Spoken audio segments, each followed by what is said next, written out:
কি হলো? হ্যাঁ হ্যাঁ হ্যাঁ, কি করছে? আপনি চোখে দেখেন না? উপরে আসেন। কত বড় সাহস, মায়া মানুষের গায়ে কাদা মাখতেছেন। কি সমস্যা কি আপনার? আপনি ওর গায়ে কাদা বললেন কেন? আমি তো ইচ্ছা করে কাদা দিকে মারি নাই, ওদের ক্যাচ দিকে গ্যাস মিস করছে। ক্যাপ মিস করছে না? আপনি কেন মারছেন আমি বুঝি না। আপনার নাম কি? আপনার নাম কি? আরে ফুপু, বাচ্চাও না, ওনার সাথে কি আমার কোনো শত্রুতা আছে? তুমি শুধু শুধু আমার গায়ে কাদা ফিক্কা মারবে? আমার তো গায়ে কাদা লাগছে, আমি তো যাইতে পারবো না। তুমি তাড়াতাড়ি যাও, খাবার শেষ হয়ে যাবে। খাওয়া তো শেষ হয়েছে। তুই বাড়িতে যা, তাতে গোসল দে, যা, আমি গেলাম। সরি, আমার কারণে আপনার দাঁত মিস হলো। আরে আপনি সরি বলতেছেন কেন?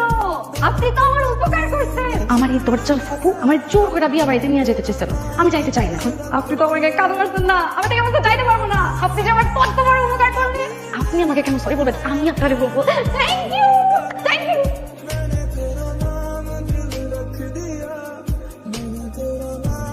পেমেন্ট সব করা আছে, তুমি খালি মালগুলি বুঝে নিবা। হ্যাঁ,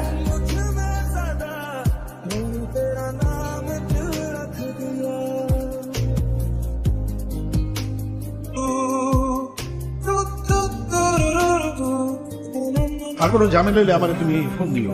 এমন স্কুলে যাস নাই? এই তো আব্বা যাই। যাও। আরে ভাই, কি হইছে? আমার পা মনে হয় ভেঙে গেছে, স্কুলে কেমনে যাবো এখন? তোর আজকে স্কুলে যাওয়ার দরকার নেই। স্কুলে যাওয়া লাগবে, স্কুলে না গেলে স্যার অনেক মারবে। একদিন ক্লাস যদি মিস দেয় তাহলে 20টা বেতার বাড়ি করে পাঠানোর ব্যবস্থা করো, তাড়াতাড়ি করো। তুই বাইক করতে পারবি? হ্যাঁ পারবো। হ্যাঁ হ্যাঁ পারবো। না পারবো। বাতি যাবে আমার মেয়েদের একটু স্কুলে দিয়ে আসো। হ্যাঁ, সাবধানে রে। কি ব্যাপার?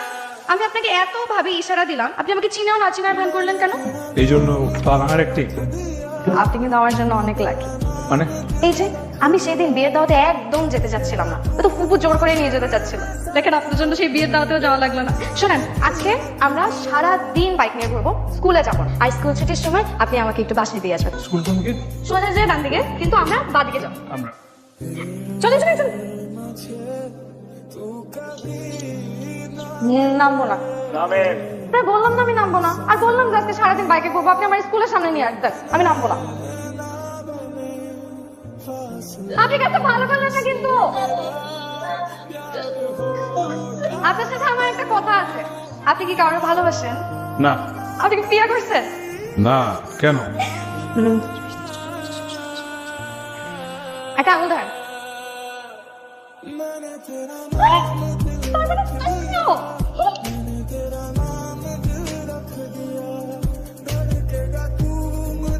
ম্যানেজার, এখন থেকে প্রতিদিন একবার হলেও তুমি আমার সাথে দেখা করবা। কেন?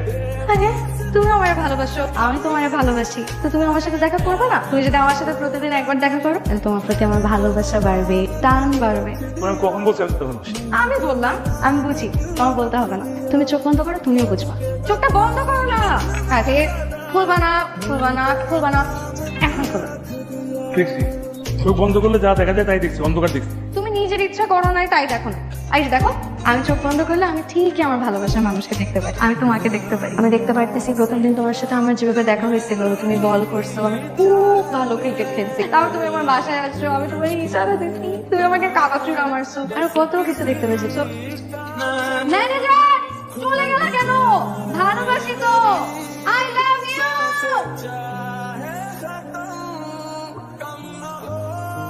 হঠাৎ যাওয়া যাবে না। কি ব্যাপার? আমি তোমাকে এত সুন্দর করে বুঝায় বললাম যে প্রতিদিন একবার কোথাও তুমি আমার সাথে দেখা করবা, তুমি আমার সাথে দেখা করতে এলে না কেন? তোমাকে আমার খুঁজে বের করতে হলো কেন বলো? বুঝছি, তুমি এইভাবে বুঝবা, তোমাকে ব্যবসায়ী উপায় বুঝাইতে হবে। শোনো, তুমি যদি আমাকে বিয়ে করো, তোমার কিন্তু অনেক লাভ আছে, কোনো লস নাই। কি হবে জানো? তুমি যদি আমাকে বিয়ে করো, তাহলে আমার মতন সহজ সরল সুন্দরী একটা বউ পাবে। তারপর তোমার আরো লাভ আছে, তুমি যদি আমাকে বিয়ে করো, বিয়ের পর তো তোমার কিচ্ছু করতে হবে না, তুমি টাকা ইনকাম করে তোমাকে খাওয়াবো, তুমি খালি পায়ের উপর পা রেখে আয়েশ করবে। তারপর দেখো আমাদের এরকম ফুটফুটে সুন্দর কতগুলো সন্তান হবে, আর সারাদিন তোমাকে আব্বা আব্বা বলে থাকবে, কি যে ভালো লাগবে। তোমার আর আমার মধ্যে কিউট হবে বাচ্চাটা, দেখো। আরে রাজি হয়ে যাও, রাজি হয়ে যাও, এরকম পাবা না, পরে কিন্তু পস্তাবা। কি সমস্যা আপনার? আমি এতবার এত করে আপনাকে বলছি যে আমি আপনাকে ভালোবাসি ভালোবাসি, আপনি তাও আমার কোনো কথা পাত্তা দিচ্ছেন না, আমার কোনো কেয়ারই করছেন না। আজকে আপনি বলেই ছাড়বেন, আপনি যদি এখান থেকে না বলে যান, আমি আপনাকে এখান থেকে কোথাও যেতে দেবো না। বলেন কি সমস্যা আমার মধ্যে, আমাকে কেন ভালোবাসা যাবে না? কারণ আমি ভালোবাসা বিশ্বাস করি না। কেন? আমি যখন অনেক ছোট, তখন আমার মা আমাকে আমার বাবাকে ফেলে পৃথিবী ছেড়ে চলে গেছে। তখন আজ পর্যন্ত মাকে বলতে পারে নাই। সে তার স্মৃতি নিয়ে বেঁচে আছে। ভালোবাসা আমার বাবাকে কষ্ট দিচ্ছে, আর যেই ভালোবাসা মানুষের কষ্ট দেয় সেই ভালোবাসা আমার দরকার নেই। ক্লিয়ার? আপনি শুধু ভালোবাসার কষ্টটাই দেখলেন, ভালোবাসার আনন্দটা দেখলেন না। আপনার আম্মা মারা গেছে, এত বছর হয়ে গেছে, কিন্তু আপনার আব্বা কিন্তু তাকে এখনো মনে রাখছে। 1 মিনিটের জন্য কিন্তু তাকে ভুলে নাই। মানুষ বাঁচে কি নিয়ে জানেন? মানুষ বাঁচে স্বপ্ন নিয়ে। আর মানুষ কাকে নিয়ে স্বপ্ন দেখে জানেন? তার ভালোবাসার মানুষকে নিয়ে। কিন্তু আপনার জীবনে তো ভালোবাসার মানুষই নেই, আপনি বাঁচবেন কি করে? আমাকে এত জ্ঞান দিয়ে লাভ নেই, কাজ হবে। ঠিক আছে, এখন থেকে আমি আপনাকে কিচ্ছু বোঝাবো না। 1 দিন, 2 দিন, 10 দিন, আপনি কয়দিন রাজি হবেন না, কিন্তু আমিও এখন থেকে এই মুহূর্ত থেকে খাবারের একটা দানাও মুখে নিব না। কি রনি মিয়া, অবস্থা কি? হিসাব নিকাশ কি শেষ হয়েছে নাকি? হ্যাঁ আর একটু বাকি। আজ অসুবিধা নাই, হিসাব নিকাশ শেষ করো আর মোবাইলটা রাখো। নামাজটা পড়ে আসি। হ্যাঁ?